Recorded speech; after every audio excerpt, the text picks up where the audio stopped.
Ya, nama saya Fepvi Setiawati atau sering dipanggil Mbak Epi. Saat ini saya ibu rumah tangga dengan 2 anak. Jadi anak saya yang pertama namanya Akra Kaja Anjali, lahir 28 Februari 2016.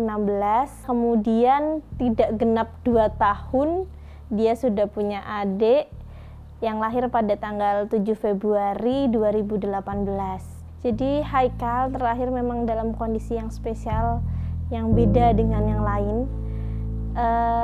Jadi dia lahir dengan sindrom langka, yaitu Moebius-Polan syndrome, di mana Moebius dan Polan itu sebenarnya sindrom yang berbeda. Moebius menyerang kepada tidak bisa berekspresi, kemudian tidak bisa menggerakkan bola mata, tidak bisa menelan.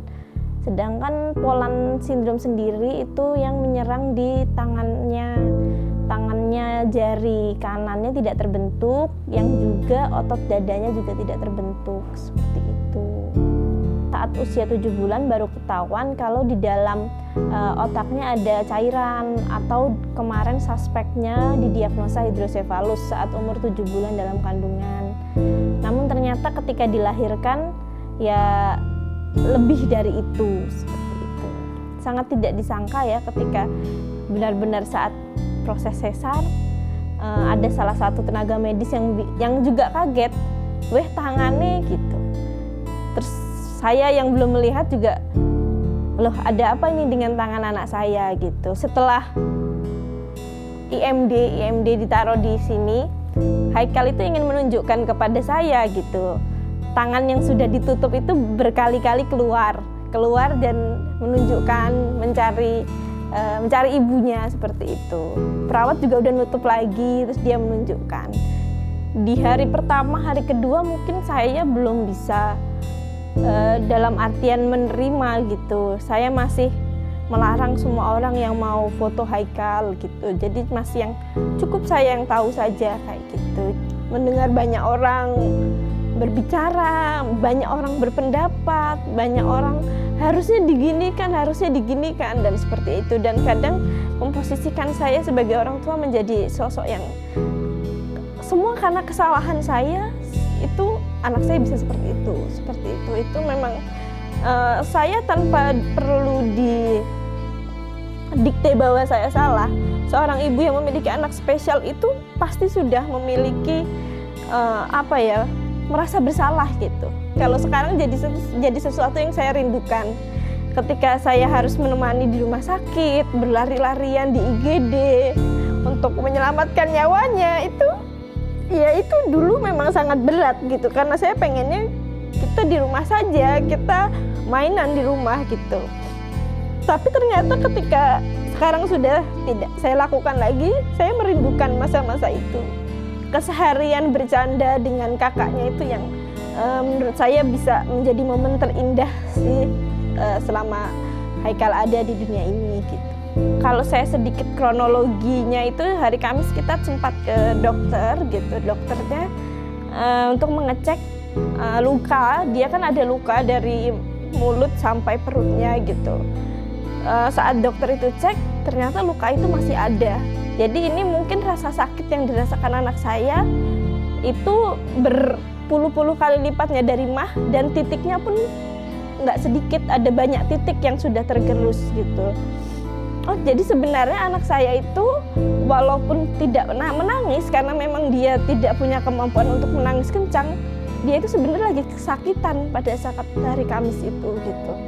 Jadi memang ada gerakan-gerakan ketika dia kayak gini, ketika dia gini, itu tuh jalur nafasnya tertutup. Dihenti nafas, saya bangun, masih mencoba memberikan pertolongan pertama.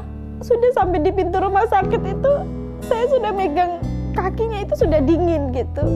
Ketika dokter mengecek jantungnya, saya memang sudah tidak berdetak di situ, seperti itu. Itu kronologinya sih.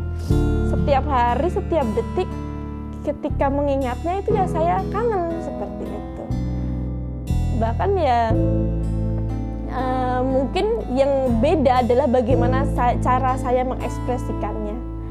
perasaan itu tidak pudar, cuman mungkin dulu ketika ingat gitu saya nangisnya begitu kencang gitu. Ketika bangun malam di hari-hari awal pasti seperti emosi, nangis dan lain sebagainya. Cuman sekarang bisa diekspresikan dengan cara-cara yang lebih kalem lagi ketika merindukannya kayak gitu. Jadi memang arti anak tidak bisa diungkapkan dengan kata-kata, cuman bisa dirasakan bagi orang-orang yang sudah memiliki anak.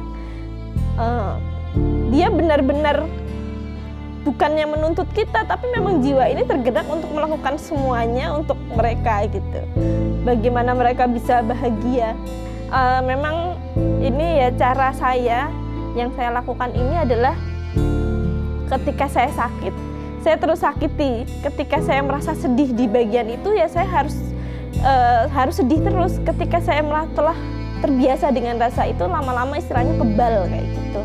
Jadi memang ketika ada momen, ada tempat, ada benda-benda yang mengingatkan tentang Haikal, itu jangan dihindari, tapi benar-benar harus kita temui terus seperti itu. Cara saya healing seperti itu. Jadi agar luka ini bukan luka ya, jadi memang kesedihan ini cepat berlalu ya, saya harus terus